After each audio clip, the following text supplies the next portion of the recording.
జై శ్రీకృష్ణ. అందరికీ నమస్కారం. ఈరోజు వైశాఖ మాసపు శనివారం. పరమ పవిత్రమైనటువంటి ఈ రోజున భక్తి శ్రద్ధలతో ఈ కథను ఎవరైతే వింటారో వారికి ఉన్నటువంటి కలిదోషాలన్నీ కూడా తొలగిపోతాయి. పూర్వకాలంలో నిషధ దేశానికి నలుడు రాజుగా ఉండేవాడు. భరతఖండాన్ని ఏలినటువంటి 6 చక్రవర్తుల్లో నలమహారాజు ఒకడు. ఇతని పెళ్లి చాలా విచిత్రంగా జరుగుతుంది.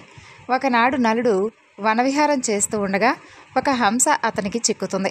ఆ హంస నలుడి దగ్గర విదర్భ దేశపు రాజు కూతురైనటువంటి దమయంతి యొక్క అందచందాలు, గుణగణాల గురించి వర్ణిస్తుంది.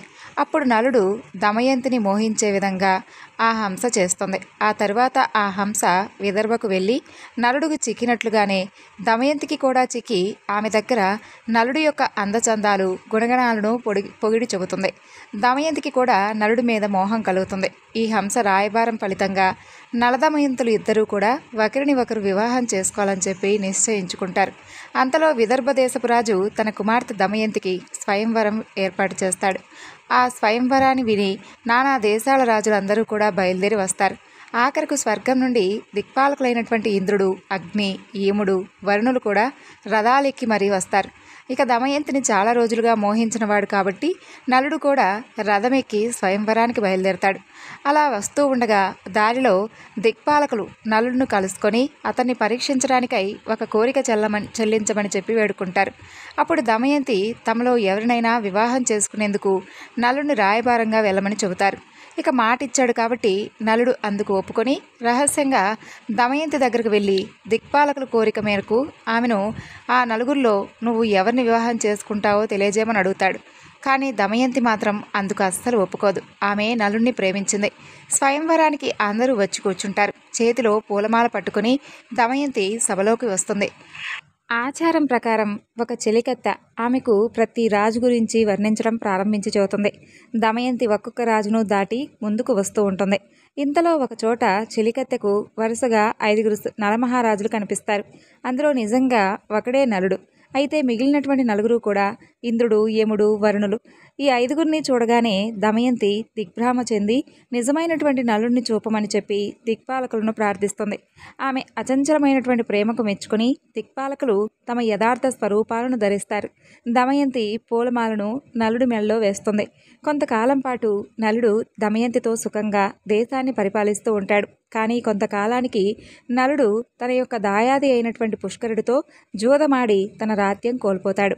కట్టుబట్టలతో నలదమయంతులు అడవులు పాలవుతారు. ఆ సమయంలో వారు అష్ట కష్టాలు పడుతూ ఉంటారు. ఇక నలుడు దమయంతిని విదర్భకు వెళ్ళిపోమని చెబుతాడు. కానీ దమయంతి మాత్రం భర్తతో పాటే కష్టాలు పడడానికై నిశ్చయించుకుంటుంది. ఇక తన వెంట ఉండడం వలన దమయంతి కూడా కష్టాలు పడుతూ ఉందని చెప్పి తాను లేకపోతే కనీసం పుట్టింటికైనా వెళ్ళిపోతుందని చెప్పి తెలుసుకొని నలుడు ఒక రాత్రి వేళ దమయంతిని ఒంటరిగా విడిచిపెట్టి వెళ్ళిపోతాడు. ఇక దమయంతి పాపం భర్త కోసం చాలా దుఃఖిస్తుంది. ఇక ఎంతో అనేక రకాలుగా ప్రయాసపడి ఆఖరకు విదర్భకు చేరుకుంటుంది. వెంటనే నలుడిని వెతికించాలని చెప్పి అన్ని వైపులా మనుషులను కూడా పంపిస్తుంది.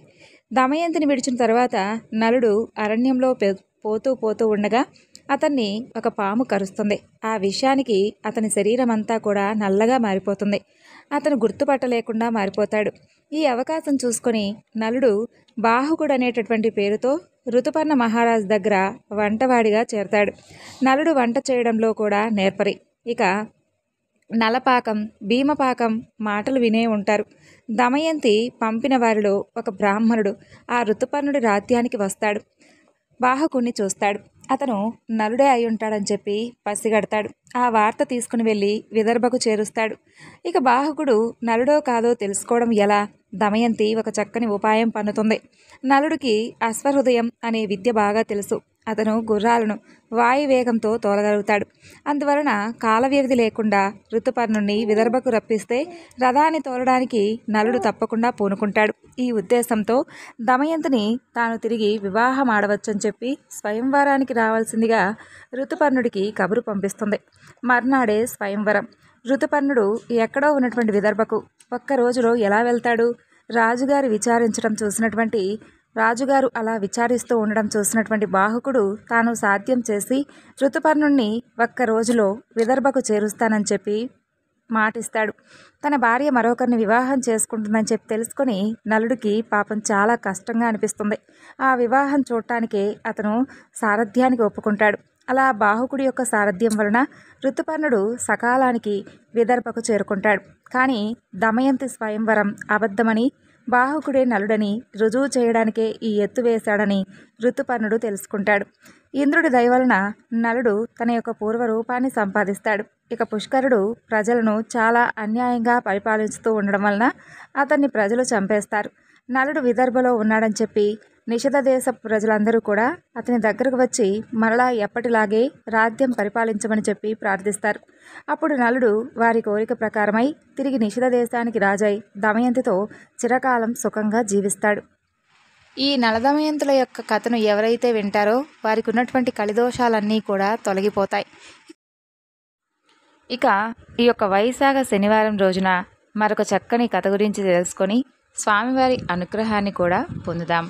శని భగవానుడి యొక్క ఆరాధనకు శనివారం ఎంతో విశేషమైనటువంటి రోజు. స్వామి అనుగ్రహం లభించాలంటే భక్తితో వ్రతం చేయడం అవసరం. అయితే పూర్వకాలంలో ఒక పెద్ద రాజ్యం ఉండేది. ఆ రాజ్యానికి రాజైనటువంటి చంద్రశేఖరుడు ప్రజలందరికీ కూడా మంచి పరిపాలనను అందించేవాడు. ఆయన ధర్మవంతుడు, అలాగే ఎంతో విశాలమైనటువంటి దాతృ కలిగినవాడు.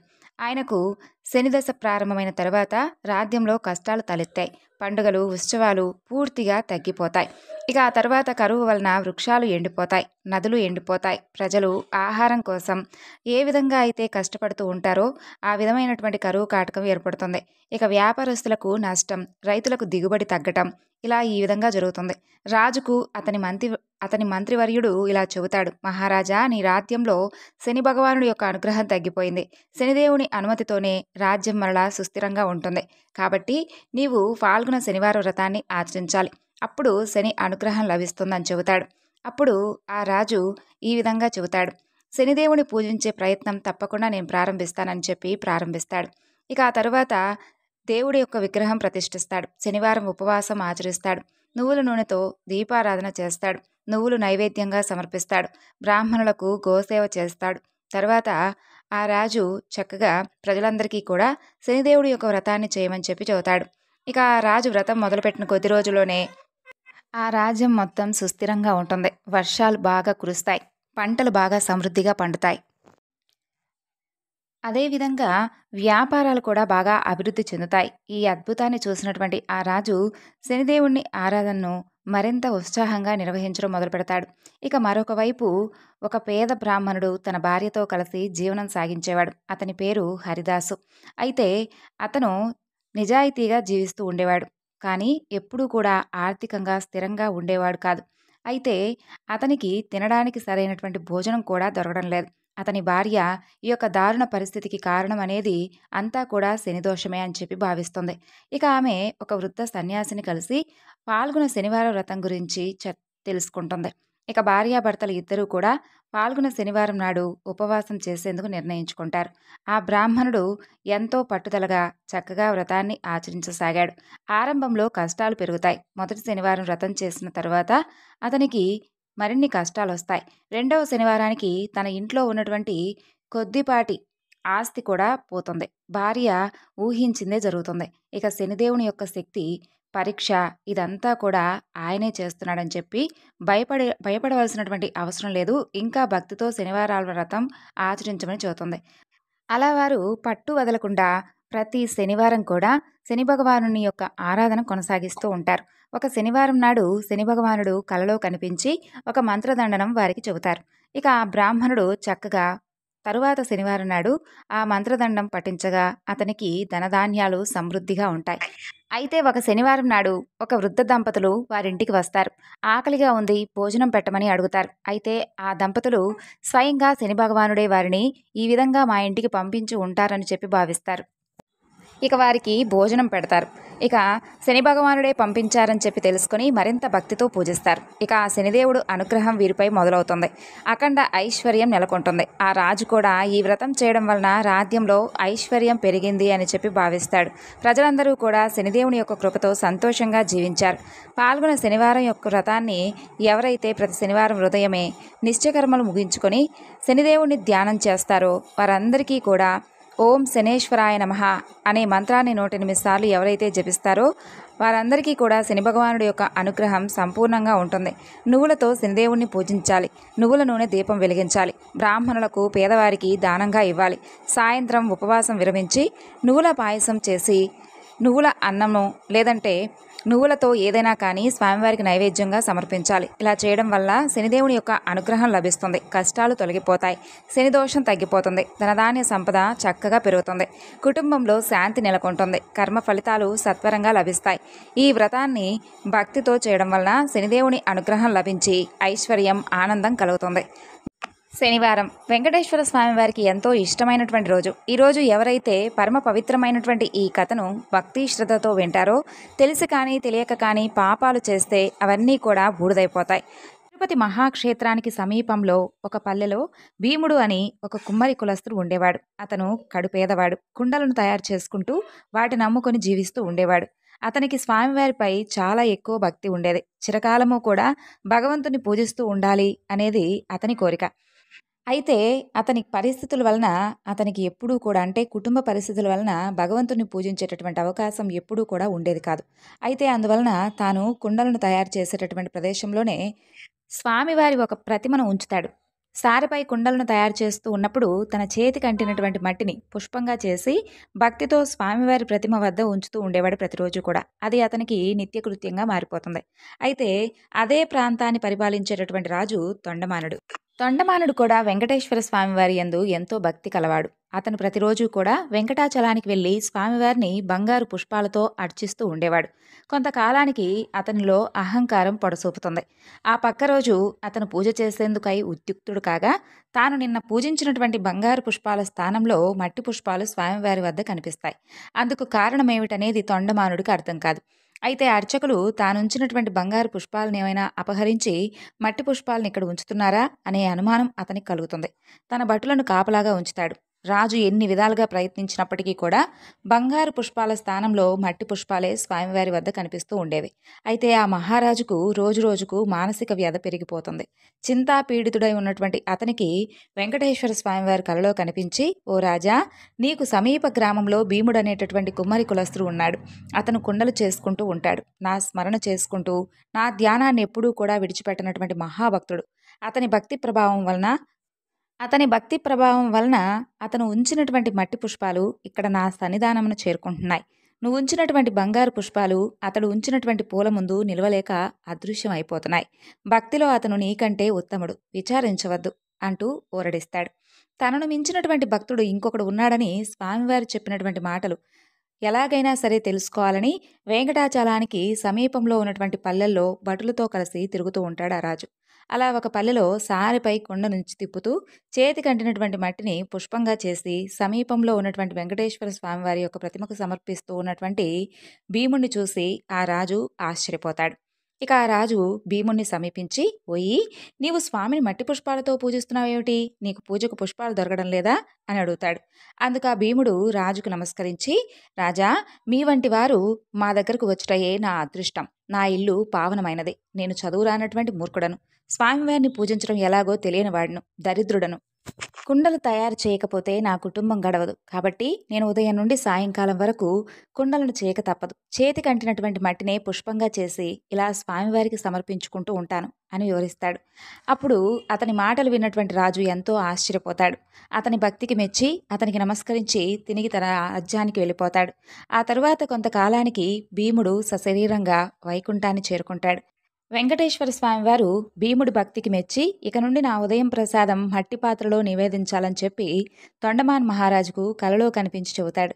ఈనాటికి కూడా స్వామివారి సన్నిధిలో ఈ ఆచారాన్ని పాటిస్తూ ఓడు అనేటటువంటి ప్రసాదాన్ని మట్టి కుండలతోనే నివేదన చేసి స్వామిని ఆరాధిస్తూ ఉన్నారు. ఇక తొండమానుడు కూడా శ్రద్ధాభక్తులతో వెంకటేశ్వర స్వామివారిని అర్చిస్తూ అతను కూడా విష్ణు లోకాన్ని చేరుకున్నాడు. పూర్వం అనంతాచార్యుడు అనే శ్రీవారి భక్తుడు ఉండేవాడు. అతను శ్రీ రామానుజాచార్యుల వారి యొక్క ప్రియశిక్షుడు. గురువు రామానుజాచార్యుల వారి యొక్క ఆదేశానుసారం అనంతాచార్యులు భార్యతో సహా తిరుమలకు చేరి శ్రీనివాసుని సేవిస్తూ కాలం గడుపుతూ ఉంటాడు. అలా రోజు కూడా తిరుమల కొండలన్నీ తిరిగి ఎన్నో అందమైనటువంటి పుష్పాలను సేకరించి ఆనంద నిలయంలో స్వామిని ఎంతో అద్భుతంగా అలంకరించేవాడు. పూల అలంకారంలో దివ్యంగా దర్శనమిస్తూ ఉన్నటువంటి స్వామివారిని చూసి మురిసిపోతూ ఉండేవాడు అనంతాచార్యులు. అలా రోజు అడవిలో చాలా దూరం వెళ్ళి పూలు కోసుకుని వస్తున్నటువంటి అనంతాచార్యుల వారికి ఒక ఆలోచన వస్తుంది. తానే స్వామివారి పుష్పాలంకరణ కోసం ఎందుకు ఒక ఉద్యానవనాన్ని తయారు చేయకూడదు అని అనుకుంటాడు. అలా చక్కగా రకరకాల సువాసనలతో ఉండేటటువంటి కొన్ని పూల మొక్కలను పెంచి వాటిని స్వామికి సమర్పించాలి అని చెప్పి ఆలోచిస్తాడు. అలా ఆలోచన రాగానే స్వామిని అందమైనటువంటి పుష్పాలంకరణలో ఊహించుకొని మురిసిపోతూ ఉంటాడు. ఈ పనిలో తాను తన భార్య తప్ప మరెవ్వరి సహాయం కూడా తీసుకోకూడదు అని చెప్పి నిశ్చయించుకుంటాడు. ఇక ఆ తోటకు కావలసినటువంటి నీటి కోసమై ఒక చెరువును తవ్వడం ప్రారంభిస్తాడు. ప్రతిరోజు కూడా భార్యాభర్తలిద్దరూ ఉదయం స్వామివారి నివేదన అయిన తర్వాత మధ్యాహ్నం వేళలో ఆ చెరువు తవ్వే పనిలో నిమగ్నమయ్యేవారు. నిప్పులు చిమ్మేటటువంటి ఎండను సైతం లెక్క చేయకుండా గడ్డపారతో మట్టిని తవ్వి గంపలో ఎత్తి తన భార్య తలపై పెట్టేవాడు. ఆమె ఆ మట్టిని తీసుకుని వెళ్ళి దూరంగా విసిరివేసి వచ్చేది. అలా ఆ దంపతులిద్దరూ కూడా అదే పనిలో నిమగ్నమవుతారు. భార్య నిండు చూలాలు కావడం చేత గంపను నెత్తిమీద పెట్టుకుని వెళ్ళి దూరంగా పారవేసి మరలా తిరిగి రావడం, మరలా వెనక్కి రావడం చాలా కష్టంగా ఉండేది. కానీ అనంతాచార్యుల వారు మాత్రం వేరే ఎవ్వరి సహాయం తీసుకోకూడదని దృఢమైనటువంటి సంకల్పంతో ఉండడం వలన పాపం ఆ భార్యకు శ్రమ తప్పలేదు. ఆశ్రిత జనవత్సలుడైనటువంటి ఆ శ్రీనివాసుడు అదంతా కూడా చూస్తూ గమనిస్తూ ఉంటాడు. ఆ దంపతులకు ఎలాగైనా సరే సహాయం చేయాలని చెప్పి స్వామివారు అనుకుంటాడు. అలా ఆ మరునాడు ఆచార్యుల వారి వద్దకు ఒక చిన్న బాలుడి రూపంలో వచ్చి, తాత, ఇంత మండుటెండలో మీరు ఎంత కష్టపడుతున్నారు, నన్ను కూడా మీకు సహాయం చేయనివ్వండి అని అడుగుతాడు. కానీ అనంతాచార్యుల వారు మాత్రం అందుకేమాత్రం ఒప్పుకోడు. కానీ బాలుడి రూపంలో ఉన్నటువంటి శ్రీనివాసుడు మాత్రం పట్టు విడవకుండా ప్రతిరోజు కూడా ఆ దంపతులు మట్టి తవ్వే వేళలో వచ్చి అక్కడే నుంచునేవాడు. ఆచార్యుల వారు ఆ బాలుని ఏమాత్రం దగ్గరకు రానిచ్చేవాడు కాదు. ఇక ఆచార్యుల వారిది పట్టుదల. నిండు చూలాలైనటువంటి భార్య మట్టి గంపలను ఎత్తుకొని ఆయాసపడుతూ అంత దూరంలో పారవేయడం, మరలా తిరిగి గంపనెత్తుకోవడం ఇవేమీ కూడా అతను గమనించుకునేటటువంటి స్థితిలో లేడు. కేవలం అతని ధ్యాసంతా ఏమిటంటే ఎంత త్వరగా ఈ చెరువు పూర్తవుతుందా, ఎంత త్వరగా పూల మొక్కలు వస్తాయా, నేను ఎంత త్వరగా ఈ పూలతో స్వామిని అలంకరించాలా అనేటటువంటి తపన తప్ప తన శ్రమ కానీ, భార్య శ్రమ కానీ, భార్య నిండు చూలాలని కానీ ఏమాత్రం అతనికి అర్థం కావడం లేదు. అయితే భక్తవత్సలుడైనటువంటి శ్రీనివాసుడికి ఆ దంపతులను చూస్తూ ఉంటే ముచ్చట వేస్తుంది. వారి భక్తి పట్ల ఎంతో సంతోషం కలుగుతుంది. కానీ వారి శ్రమను చూసి బాధపడతాడు. ఇక లాభం లేదనుకుని నెమ్మదిగా వెళ్ళి ఆ మహా ఇల్లాలి వద్ద నుండి గంపను తీసుకుంటాడు. ఆమెను కాసేపు పక్కన ఉండమని చెప్పి తాను మట్టి గంపలను ఎత్తి పారవేసే పనిలో పడతాడు. తల పైకెత్తి కూడా చూడలేదు అనంతాచార్యుల వారు గారు. ఇలా జరుగుతూ ఉండగా కాసేపటికి ఆచార్యుల వారికి అనుమానం వస్తుంది. తన భార్య ప్రతిరోజు కంటే ఈరోజు ఇంత త్వరగా ఎలా రాగలుగుతుందా అనుకుంటాడు. ఇంత వేగంగా గంపను ఎలా ఖాళీ చేసి వస్తుందా అనేటటువంటి అనుమానం కలుగుతుంది. ఇక ఆ ఆలోచన రాగానే ఆచార్యుల వారు ఒక్కసారిగా తల పైకెత్తి చూస్తాడు. వెంటనే అతనికి జరుగుతుందంతా అర్థమవుతుంది. ఇంతవరకు ఈ బాలుడా గంప మోస్తుంది అనుకుంటాడు.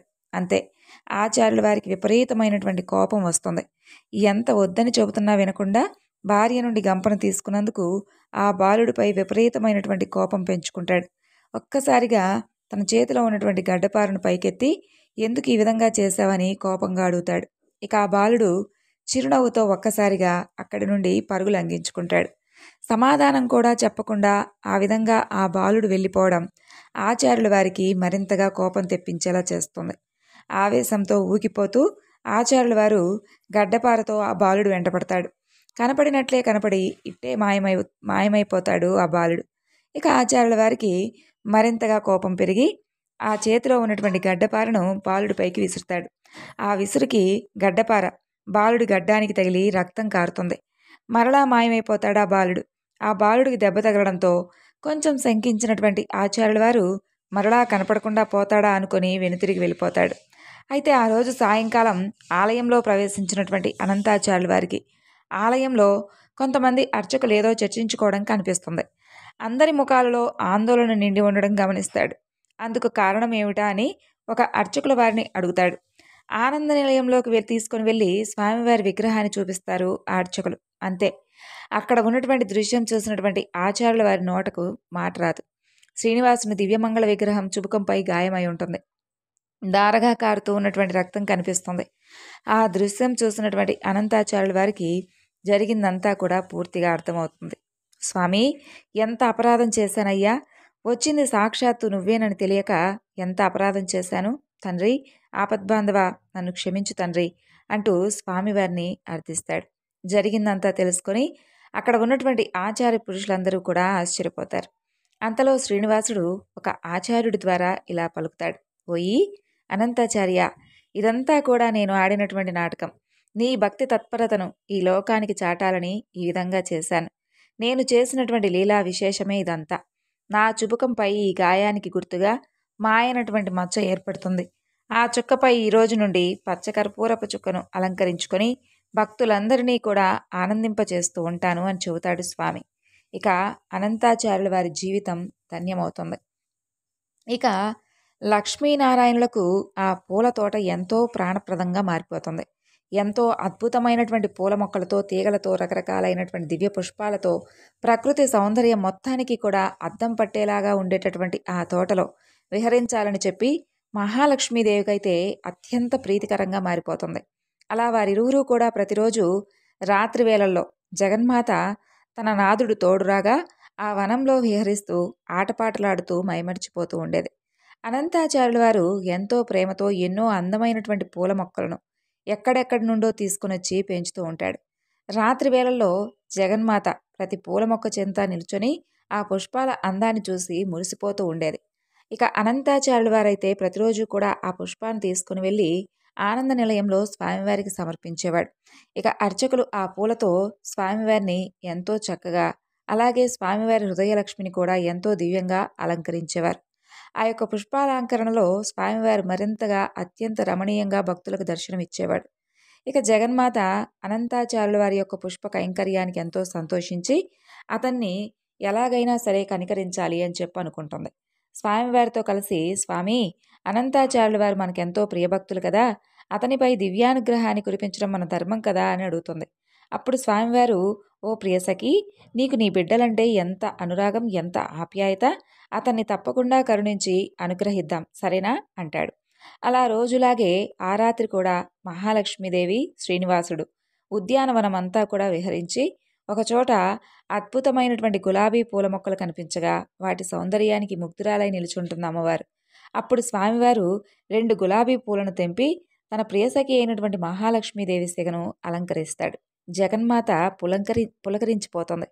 అలా కొంచెం ముందుకు వెళ్ళిన తర్వాత ఆమెకు అద్భుతమైనటువంటి మల్లెతీగ కనిపిస్తుంది. అందులో నుండి గుప్పెడు మల్లెపూలు తీసుకొని స్వామివారిపై విసురుతుంది. ఇక స్వామివారు కూడా కొన్ని పూలను తెంపి అమ్మవారిపై వేస్తాడు. ఆ విధంగా వారిద్దరూ కూడా రాత్రి ఉద్యానవనమంతా కూడా విహరించి ఎంతో ఆనందిస్తారు. ఇక ఉదయం పూలు కోసుకోవాలని చెప్పి వచ్చినటువంటి అనంతాచార్యుల వారికి తోట మొత్తం నలిగినటువంటి పూలతో చిందరవందరగా కనిపిస్తుంది. ఎవరో దొంగలు రాత్రి ప్రవేశించి తోటంతా కూడా పాడు చేశారే అనుకుంటాడు. అక్కడక్కడ కొన్ని పూలను కోసుకొని ఆనంద నిలయంలో స్వామికి సమర్పిస్తాడు. ఆ రోజు రాత్రి శ్రీమన్నారాయణుడు, మహాలక్ష్మీదేవి తిరిగి తోటకొస్తారు. ఆ రోజు తోటలో సంపెంగలు, సన్నజాజులు, ఇంకా అనేక దివ్యమైనటువంటి పుష్పాలు అద్భుతంగా కనిపిస్తాయి. ఇక ఆ దంపతులిద్దరూ కూడా తోటంతా తిరుగుతూ ఆడుతూ పాడుతూ గడుపుతారు. స్వామివారు కొన్ని అందమైనటువంటి పుష్పాలను తుంచి అమ్మవారి సిగను అలంకరించి మురిసిపోతాడు. ఆ తల్లి ఆనందానికి అవధులుండవు. అంతలో తెల్లవారడంతో వారిరువురూ కూడా తిరిగి ఆనంద నిలయానికి చేరుకుంటారు. ఉదయాన్నే తోటలోకి అడుగుపెట్టినటువంటి అనంతాచార్యుల వారి కోపానికి అవధులుండవు. తోటంతా కూడా చిందరవందరగా తుంచివేసినటువంటి పూల మొక్కలతో ఉండడంతో ఆయన ఆ దొంగలు మరలా వచ్చారే అని చెప్పి అనుకుంటాడు. తనకు అత్యంత ప్రీతిపాత్రుడైనటువంటి లక్ష్మీనారాయణుల యొక్క కైంకర్యానికి పెంచుతున్నటువంటి ఈ పూల తోటను ఈ విధంగా పాడు చేసిన వారిని ఎలాగైనా పట్టుకోవాల్సిందే అనుకుంటాడు. అలా ఆ రాత్రి తోటలో ఒక మూల పడుకొని ఉంటాడు. రాత్రంతా గడిచిపోతుంది, చప్పుడు ఉండదు. అమ్మయ్య అనుకుంటాడు. తాను కాపలా కాస్తున్నాను కదా అని చెప్పి తెలుసుకొని దొంగలు రాలేదేమో అని అనుకుంటాడు. అంతలో తెల్లవారుతుంది. తోట మొత్తం నిన్నటి మాదిరిగానే చిందరవందరగా ఉంటుంది. పూలు మొత్తం ఎక్కడ పడితే అక్కడ విసిరేసి ఉంటాయి. ఈ దొంగలు ఏమాత్రం శబ్దం చేయకుండా వచ్చినట్లున్నారే అనుకుంటాడు. ప్రతిరోజు వారిని పట్టుకునే వరకు కాపలాగా ఉండవలసిందే అనుకుంటాడు. ఆ విధంగా 8 రోజులు గడిచిపోతాయి. కానీ ఆ చోరులు మాత్రం అతనికి దొరకరు. ఆ చోరులు దొరికే విధంగా తనను అనుగ్రహించమంటూ ఆనంద నిలయంలో స్వామిని శరణు వేడుకుంటాడు. ఇక దయామయురాలైనటువంటి జగన్మాత స్వామివారితో, ఈనాడు ఆచార్యుల వారిని ఎలాగైనా సరే కనుకరించాల్సిందే అని అంటుంది. భక్తవత్సలుడైనటువంటి స్వామి కూడా అలాగే అంటాడు. ఇక ఆనాటి రాత్రి అనంతాచార్యుల వారు కళ్ళల్లో ఒత్తులేసుకొని మరి ఆ దొంగల కోసం ఎదురు చూస్తూ ఉంటాడు. ఈరోజు ఎలాగైనా వారిని పట్టుకోవాల్సిందే అని చెప్పి దృఢ సంకల్పంతో ఉంటాడు. అంతలో ఆచార్యుల వారికి 2 స్త్రీ పురుష ఆకారాలు పూల మొక్కల మధ్య తిరుగాడుతూ కనిపిస్తాయి. సందేహం లేదు, రోజు నా పూల మొక్కలను పాడు చేస్తుంది వీరే అని చెప్పని అనుకుంటాడు. వారిద్దరూ కూడా ఎంతో దివ్యమైనటువంటి తేజస్సుతో కనిపిస్తారు. పురుషుడైతే అద్భుతమైనటువంటి తేజస్సుతో ప్రకాశిస్తూ ఉంటాడు. ఆ స్త్రీ అద్భుత సౌందర్యంతో దివ్యాభరణాలతో విరాజిల్లుతూ ఉంటుంది. వారిని చూసినటువంటి ఆచార్యుల వారు ఒక్క క్షణం మైమరిచిపోతాడు. అంతలో అతనికి కర్తవ్యం గుర్తుకొస్తుంది. నెమ్మదిగా వెనక్గా వెళ్ళి వారిద్దరినీ గట్టిగా బంధిస్తాడు. ఇక ఎక్కడికి పోతారు అని అంటాడు. ఇక ఆ దంపతులు పారిపోవడానికి శతవిధాలుగా ప్రయత్నిస్తారు, కానీ సాధ్యపడదు. ఇక ఆ జగన్నాటక సూత్రధారి జగన్మాత తన భక్తుడితో నాటకాలు ఆడుతూ ఉంటారు. అతని బంధం ఎంతో గట్టిదని అతనికి తోచే విధంగా ముచ్చటపడుతూ ఉంటారు. మరి భక్తుడికి భగవంతుడికి ఉన్నటువంటి బంధం అంతే కదా. ఆచార్యుల వారు దొంగలు దొరికారనేటటువంటి సంతోషంలో కొంచెం ఏమరపాటుగా ఉండగా ఆ పురుషుడు ఒక్క ఉదుటిన బంధనం తెచ్చుకొని పరిగెత్తి మాయమైపోతాడు. అది తెలుసుకున్నటువంటి ఆచార్యుల వారికి విపరీతమైనటువంటి కోపం వస్తుంది. ఈమె కూడా భర్త వెనకే పరిగెడుతుందో ఏమోననుకొని ఆమెను మరింత గట్టిగా పట్టుకుంటాడు. ఇక భార్యను విడిచి ఇలా వెళ్ళిపోతాడా, తిరిగి ఉదయం భార్య కోసం రాకుండా పోతాడా అనుకుంటాడు. ఆమెను గట్టిగా పట్టుకొని ముందుకు నడిపించి ఆ తోటలో ఒక సంపెంగ మానుకు తీగలతో బంధిస్తాడు. అప్పుడు ఆమె తనను విడిచిపెట్టమని చెప్పి అడుగుతుంది. ఉదయం చూద్దాంలే అనుకుంటూ వెళ్ళి కునుకు తీస్తాడు ఆచార్యుల వారు. అంతలో తెల్లవారుతుంది. ఇక ఆనంద నిలయంలో తలుపులు తీసినటువంటి అర్చక స్వాములు నిశ్చేష్టులవుతారు. వారి నోట మాట రాదు. శ్రీనివాసుడి వక్షస్థలంపై ఉండవలసినటువంటి జగన్మాత బంగారు ప్రతిమ కనిపించక ఆందోళన చెందుతారు. ఏమిటి వైపరీత్యం, ఇంతటి విపరీత బుద్ధి ఎవరికి పుట్టింది అని అనుకుంటారు. అప్పుడు శ్రీమన్నారాయణుడు ఆకాశవాణి రూపంలో ఇలా పలుకుతాడు. మీరేమీ బాధపడనవసరం లేదు. నా ప్రియసఖి అనంతాచార్యుల వారి తోటలో బంధింపబడి ఉంది. మీరందరూ వెళ్ళి ఆమెను సగౌరవంగా తీసుకొని రమ్మని చెప్పి చెబుతాడు. వెంటనే అర్చకులందరూ కూడా పరుగున తోటకు వెళ్ళగా అక్కడ సంపెంగ మానుకు బంధింపబడి ఉన్నటువంటి మహాలక్ష్మి బంగారు ప్రతిమ కనిపిస్తుంది. జరిగిందంతా తెలుసుకున్నటువంటి ఆచార్యుల వారు తనకేమీ తెలియదని ఆ అర్చకులతో మొరపెట్టుకుంటాడు. అప్పుడు అర్చకులందరూ కూడా అనంతాచార్యులతో సహా అలివేలు మంగమును పలువిధాలుగా స్తుతిస్తూ ఒక పూల గంపలో పెట్టుకుని ఆలయానికి తీసుకొని వస్తారు. ఆనంద నిలయంలోకి ప్రవేశించగానే శ్రీనివాసుడు మరలా ఆకాశవాణి రూపంలో ఇలా పలుకుతాడు. మామా అనంతాచార్య, నీ కూతుర్ను నాకు పూలబుట్టలో తెచ్చిచ్చినటువంటి నీకు కన్యాదాతవై నాకు మామగా నిలిచావు. నీ యొక్క పుష్ప కైంకర్యానికి మేమిరువురం కూడా ఎంతో ఆనందించాం. ఇదంతా కూడా మేము చేసినటువంటి వేడుకే అని అంటాడు. అప్పుడు ఆ పూలగంపలో నుండి అమ్మవారు క్షీరసముద్రరాజ తనయ తిరిగి యథాప్రకారంగా శ్రీవారి వక్షస్థలాన్ని అలంకరిస్తుంది. అనంతాచార్యుల వారి జన్మ ధన్యమవుతుంది. జగన్మాత మహాలక్ష్మీదేవికి అలాగే శ్రీవారికి తన భక్తులంటే ఎంతో అనురాగం, ఆప్యాయత. ఇప్పుడు మరొక చక్కని శ్రీవారి భక్తుడి కథ గురించి తెలుసుకుందాం. పూర్వం కౌమార అనే దేశంలో మిత్రుడు అనే ఒక చాకలి కులస్తుడు ఉండేవాడు. అతను తన కులవృత్తిని నిర్వహిస్తూ వీలున్నంతలో దాన ధర్మాలు చేసుకుంటూ ధర్మపరంగా జీవిస్తూ ఉండేవాడు. అయితే అతనికి ఉన్నటువంటి దిగులంతా కూడా అతనికి ఉన్నటువంటి అవిటితనం. అతని కాలు అవిటిది కావడం వలన అతను ఉతికినటువంటి బట్టలను మూటలు కట్టి ఇంటింటికి తిరిగివ్వడం అతనికి చాలా కష్టంగా అనిపించేది. దానికి తోడు గంపెడంత సంసారం. కష్టపడకపోతే పూట గడవదు. ఎల్లప్పుడూ కూడా స్వామినే ప్రార్థిస్తూ ఉండేవాడు. ఏదో ఒక రోజున ఆ స్వామి తనను కరుణిస్తాడు అనే నమ్మకంతో జీవనం సాగిస్తూ ఉండేవాడు. భక్తజన సులభుడైనటువంటి స్వామివారు అదంతా కూడా గమనిస్తూ ఉంటాడు. ఎవరికైనా వారి పూర్వజన్మ కర్మ నివృత్తి అయ్యే సమయానికి స్వామి ఏదో ఒక రూపంలో వచ్చి తన భక్తులను తప్పకుండా ఆదుకుంటాడు. ఒకరోజు సాయంకాలం నాడు రోజులాగే మిత్రుడు చాకిరేవు నుండి బట్టల మూటతో పట్టణానికి రొప్పుతూ తిరిగి వస్తుంటాడు. అంతలో మార్గమధ్యంలో అతనికి ఒక ముసలి బ్రాహ్మణుడు తారసిల్లుతాడు. సహజంగానే భక్తి శ్రద్ధలు ఎక్కువగా ఉండడం వలన మిత్రుడు భుజం మీద ఉన్నటువంటి మూటలన్నీ కింద పెట్టి బ్రాహ్మణుడికి నమస్కరిస్తాడు. అప్పుడు ఆ బ్రాహ్మణుడు, నాయనా, ఈ అవిటికాళ్ళతో నువ్వు ఎంత బాధపడుతున్నావో కదా, నీ బాధ చూడటానికి చాలా కష్టంగా ఉంది. నువ్వెంత కష్టపడుతున్నావో అంటాడు. అప్పుడు మిత్రుడు, స్వామి, మీరెవరో మహానుభావుల్లా ఉన్నారు. గంపెడు సంసార భారం చేత నాకు ఈ పని తప్పడం లేదు. ఈ అవిటితనం పోయే మార్గం ఉంటే సెలవివ్వండి అంటూ విన్నవించుకుంటాడు. అప్పుడు ఆ ముసలి బ్రాహ్మణుడు, నాయనా, తప్పకుండా చెబుతాను, సావధానంగా విను. నీ అవిటితనం పోవడమే కాదు, నీకు అష్టైశ్వర్యాలు కలిగించేటటువంటి ఒక వ్రతం ఉంది. దాని గురించి చెబుతాను. ఆ వ్రతం ఆచరించినటువంటి మరుక్షణం నీకు 1000 వరహాలు లభిస్తాయి. అయితే మాత్రం ఒక షరతు. అందులో సగం నాకు సమర్పించాలి. రేపు మరలా ఇదే సమయానికి ఇక్కడికే వస్తాను. సరేనా అని చెబుతాడు. అప్పుడు మిత్రుడు, స్వామి, ఇంతకు మించినటువంటి మహాభాగ్యం ఏముంటుంది? ఆ వ్రతమేదో, ఆ వ్రత విధానం ఏమిటో చెప్తే ఈరోజే ఆచరిస్తాను, సెలవివ్వండి అంటూ ప్రార్థిస్తాడు. అప్పుడు ఆ బ్రాహ్మణుడు వెంకటేశ్వర స్వామివారి వ్రతకల్పం గురించి వివరంగా చెబుతాడు. ఇక మిత్రుడు ఎంతో ఉత్సాహంతో ఇంటికి వచ్చి జరిగినటువంటి విషయమంతా కూడా తన భార్యకు చెప్పి ఇరుగు పొరుగు వారిని అందరినీ ఆహ్వానించి స్వామివారి వ్రతాన్ని ఆచరించి తీర్థ ప్రసాదాలు తాను స్వీకరించి వచ్చిన వారికి కూడా పంచుతాడు. అంతలో ఇంటి బయట ఏదో కోలాహలం వినిపిస్తుంది. మిత్రుడి కుమారుడు బయట నుండి ఇంట్లోకి పరుగు పరుగున వచ్చి, అయ్యా, రాజభటులు నీకోసం వచ్చారు. రాజుగారు నీకు కట్న కానుకలు పంపించారట అని చెబుతాడు. అంతలో రాజభటులు వచ్చి మిత్రుణ్ణి రాజుగారి ఆస్థానంలో చాకలిగా నియమించారని 1000 వరహాలు బహుమానంగా పంపించారని చెప్పి మిత్రుడి చేతిలో 1000 వరహాల మూటను పెడతారు. ఒక వారం లోపల వచ్చి రాజుగారి కొలువులో చేరవలసిందే అని చెబుతారు.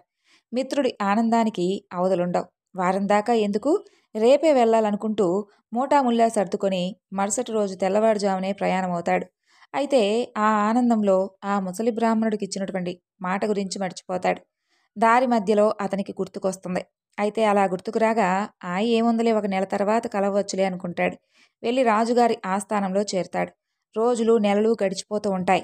ఆ బ్రాహ్మణుడికి ఇచ్చినటువంటి మాటను పూర్తిగా మర్చిపోతాడు. అంతే, బ్రాహ్మణ రూపంలో వచ్చినటువంటి స్వామికి కోపం వస్తుంది. అసలు ఈ మానవ నైజం ఇంతే కదా అనుకుంటాడు.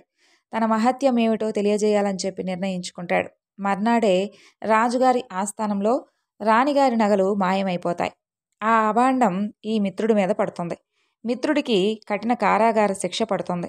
రాజభటులు మిత్రుని పలు విధాలుగా శిక్షిస్తారు. ఎందుకు ఈ విధంగా జరిగింది, ఎందుకు నాపై ఇంతటి అభాండం పడింది అని అనుకుంటూ మిత్రుడికి ఆ రాత్రి నిద్ర కూడా పట్టదు.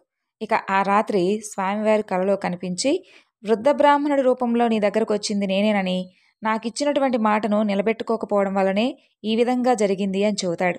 అప్పుడు మిత్రుడు, స్వామి, నేను పాపాత్ముణ్ణి, ఎంతో అపరాధం చేశాను. దయచేసి నన్ను కరుణించండి. ఇక మీదట తప్పకుండా ప్రతి నెలా మీ వ్రతాన్ని ఆచరిస్తాను. మిమ్మల్ని ఎట్టి పరిస్థితిలోనూ మర్చిపోను. దయచేసి నన్ను కరుణించండి స్వామి. నా సంపాదనలో సగభాగం ప్రతి నెలా జీవితాంతం తమకే సమర్పించుకుంటాను అని చెంపలు వేసుకుని స్వామివారిని పరిపరి విధాలుగా వేడుకుంటాడు. భక్తజన సులభుడైనటువంటి స్వామి అందుకు సంతోషించి మిత్రుని వెంటనే అనుగ్రహిస్తాడు. శ్రీవారి అనుగ్రహం చేత రాణిగారి నగలు వేరే ప్రదేశంలో మరుసటి రోజుమే దొరుకుతాయి. మిత్రుడు ఆ యొక్క దొంగతనం చేయలేదని చెప్పి తెలుసుకొని రాజు జరిగిందంతా తెలుసుకున్న తర్వాత మిత్రుణ్ణి కారాగారం నుండి విడిచిపెడతాడు. అప్పటి నుండి మిత్రుడు స్వామివారికి ఇచ్చినటువంటి మాట ప్రకారంగా ప్రతి నెలా కూడా వెంకటేశ్వర స్వామివారి యొక్క వ్రతాన్ని భక్తి శ్రద్ధలతో ఆచరిస్తూ స్వామిని ఎప్పుడూ కూడా మర్చిపోకుండా తన సంపాదనలో, తనకు వచ్చినటువంటి సంపాదనలో సగభాగం స్వామివారికే సమర్పించుకుంటూ ఆ విధంగా జీవించి కలకాలంగా ఆనందంగా సంతోషంగా జీవించి చివరికి ముక్తిని పొందాడు.